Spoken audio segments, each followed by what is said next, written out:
নমস্কার বন্ধুরা, পৃথা কুন্তির পাকশালায় সবাইকে স্বাগত। আশা করি সবাই খুব ভালো আছেন। চলে এলাম আরও একটি নতুন রেসিপি নিয়ে। আজকে আমি করলাম মটরশুঁটির পোলাও। তাহলে চলুন আর দেরি না করে দেখিয়ে দিই এই সুস্বাদু পোলাওটি আমি কি করে করলাম। তাহলে চলুন শুরু করি। এখানে আছে 350 গ্রাম বাসমতি পোলাও রাইস, আর আছে 300 গ্রাম মটরশুঁটি। বাকি উপকরণগুলো আমি রান্না করতে করতে বলে দেবো। মেন উপকরণ এটাই, চাল আর মটরশুঁটি। চালটা খুব ভালো করে ধুয়ে নিয়েছি জল দিয়ে। এইবারে এটা ভিজিয়ে আমি 15 থেকে 20 মিনিট রেখে দিচ্ছি। তারপরে এটা ছেঁকে নেব। গ্যাস অন করে একটা কড়াই আমি গরম করে নিচ্ছি। কড়াইটা গরম হয়ে গেছে, দিয়ে দিলাম 1 টেবিল চামচ রিফাইন্ড অয়েল। আমি দিলাম সানফ্লাওয়ার তেল। তেলটা গরম হয়ে গেছে, দিয়ে দিচ্ছি 50 গ্রাম কাজু বাদাম, হাফ করে ভেঙে নিয়েছি। দিয়ে এটা হালকা ব্রাউন হওয়া পর্যন্ত ভেজে নেব।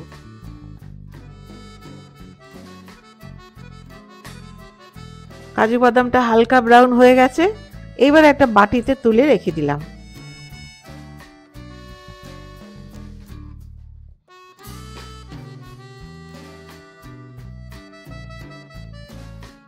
দিয়ে দিলাম আরও হাফ টেবিল চামচ তেল।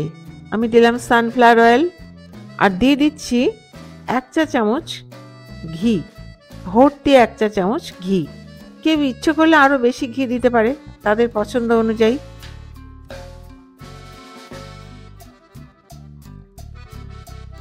ফ্লেমটা কম করা আছে। দিয়ে দিলাম 4টে শুকনো লঙ্কা, 2টো তেজপাতা, 1.5 ইঞ্চি দারচিনি, আর দিয়ে দিচ্ছি 2টো স্টার অ্যানিশ, একটা বড় এলাচ, সামান্য পরিমাণে জয়িত্রী, আর দিয়ে দিলাম 4টে ছোট এলাচ।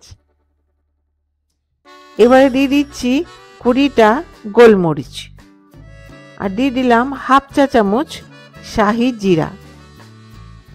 দিয়ে এটা কয়েক সেকেন্ড নেড়ে নেব। এটা চিটচিট আওয়াজ হওয়া পর্যন্ত নেড়ে নিচ্ছি।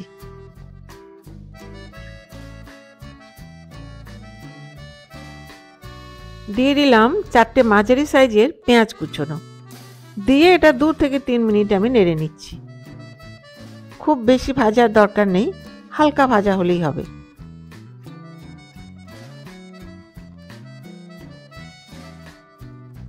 পেঁয়াজটা যখন স্বচ্ছ হয়ে আসবে সেই সময় আমি দিয়ে দিচ্ছি 4টে কুচোনো কাঁচা লঙ্কা।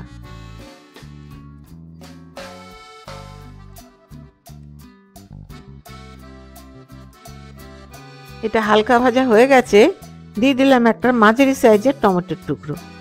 দিয়ে আরও 1 মিনিট মতো এটা নেড়ে নিচ্ছি।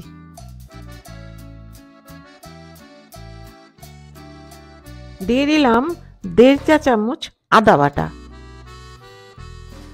খুব ভালো করে মিশিয়ে নিলাম।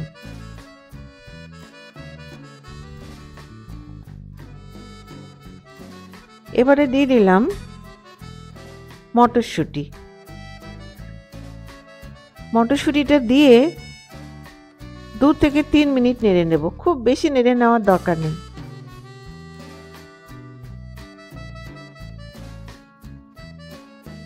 প্রায় 3 মিনিট হয়ে গেল।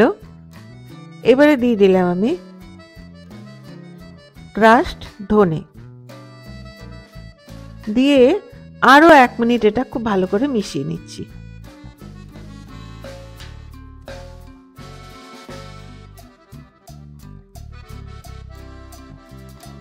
এই পর্যায়ে এসে দিয়ে দিচ্ছি জল। যতটা চাল দেব ঠিক তার ডবল জল। যে বাটিতে চাল মেপে রেখেছিলাম সেই বাটি দিয়ে মেপেই আমি ডবল জল দিচ্ছি।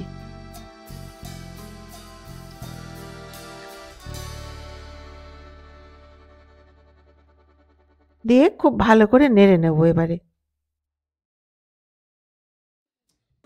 দিয়ে দিলাম স্বাদ অনুযায়ী লবণ, যে যেমন লবণ পছন্দ করবে দেবে তাদের স্বাদ অনুযায়ী।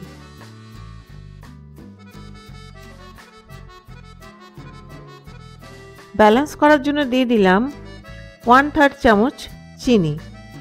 আমরা চিনি পছন্দ করি তাই দিলাম, যারা মিষ্টি পছন্দ করবে না দেবে না। এইবারে এটা ঢেকে আমি জলটা ফুটে ওঠা পর্যন্ত রেখে দেব। জলটা ফুটে উঠেছে, ঢাকনাটা এবার খুললাম। এবারে দিয়ে দিচ্ছি ভালো করে ধুয়ে ভিজিয়ে রেখে যে স্ট্রেন করে নিয়েছিলাম, ছেঁকে নিয়েছিলাম সেই চাল। সব চালই আমি দিয়ে দিলাম। খুব ভালো করে হালকা হাতে মিশিয়ে নিতে হবে যাতে চালটা ভেঙে না যায়।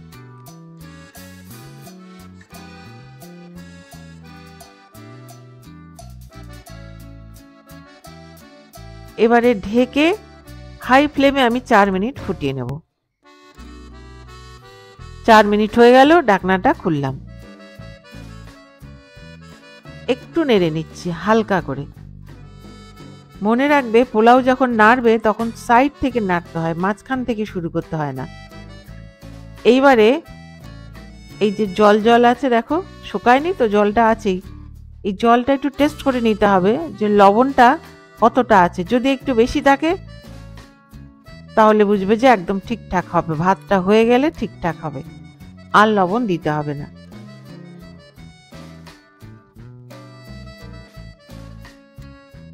এবারে ফ্লেমটা কমিয়ে দিয়ে ঢেকে আমি রেখে দিচ্ছি প্রায় 6 থেকে 7 মিনিট। ঢাকনার যে ফুটোটা আছে সেটা একটা কাগজ দিয়ে বন্ধ করে দিলাম।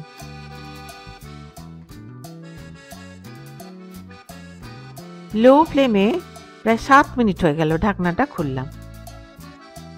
এইবারে একটা জায়ফল গ্রেট করে দিয়ে দিচ্ছি।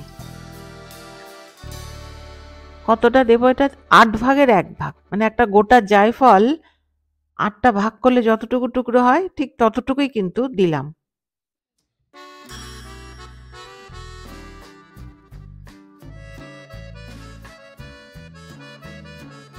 হালকা করে নেড়ে নিচ্ছি। মনে রাখবে সাইড থেকে কিন্তু নেড়ে দিতে হবে, মাঝখান থেকে একদম নয়।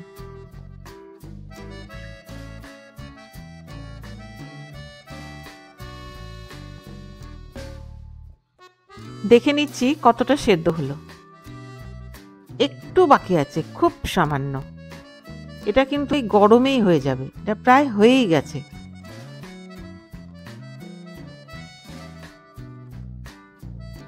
দিয়ে দিলাম 6টা চেরা কাঁচা লঙ্কা, আর দিয়ে দিচ্ছি প্রায় 2 চা চামচ পুদিনা। আমরা পুদিনার গন্ধ পছন্দ করি তাই দিলাম। এটা টোটালি অপশনাল, যারা পছন্দ করবে না দেবে না। দিয়ে দিলাম ভাজা কাজু বাদাম, দিয়ে মিশিয়ে নিচ্ছি হালকা করে, খুব সাবধানে মিশিয়ে নিচ্ছি। খেয়াল রাখতে হবে যাতে ভাতটা ভেঙে না যায়। ওপর থেকে দিয়ে দিলাম আরো 1 চা চামচ ঘি। ঘিটা যে যার পছন্দ মতো দেবে, কেউ চাইলে শুধু ঘিতেই এটা করতে পারে, একটু তেল না দিয়ে।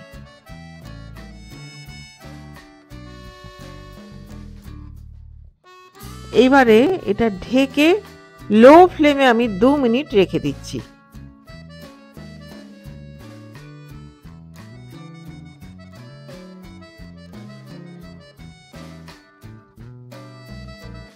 লো ফ্লেমে 2 মিনিট হয়ে গেল, গ্যাসটা বন্ধ করে দিলাম। এইভাবেই আমি 10 মিনিট আরো রেখে দেব। 10 মিনিট হয়ে গেছে, ঢাকনাটা খুললাম। যে কোনো চওড়া একটা জিনিস দিয়ে, ছুলনা হোক হাতা হোক, নেড়ে দিতে হবে খুব সাবধানে। দেখো কতটা ঝরঝরে হয়েছে, একটার সাথে আরেকটা কিন্তু লেগে নেই। এইবারে দেখিয়ে দিচ্ছি সেদ্ধ কিরকম হলো, একদম সঠিক সেদ্ধ হয়েছে। দেখো আরো একটা দেখিয়ে দিচ্ছি, সেদ্ধ হয়ে গেছে অথচ চিটচিটে হয়নি, একটার সাথে আর একটা লেগে নেই। এইবারে একটা বাটির মধ্যে আমি তুলে নিচ্ছি।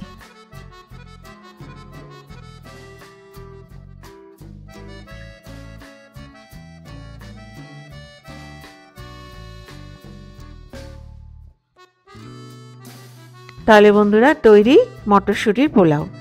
এইটা চিকেন কষা, আলুর দম, মটন কষা, পনিরের তরকারি যে কোনো জিনিস দিয়ে খাওয়া যায়, বা এটা এমনি এমনি খেতে ভালো লাগে।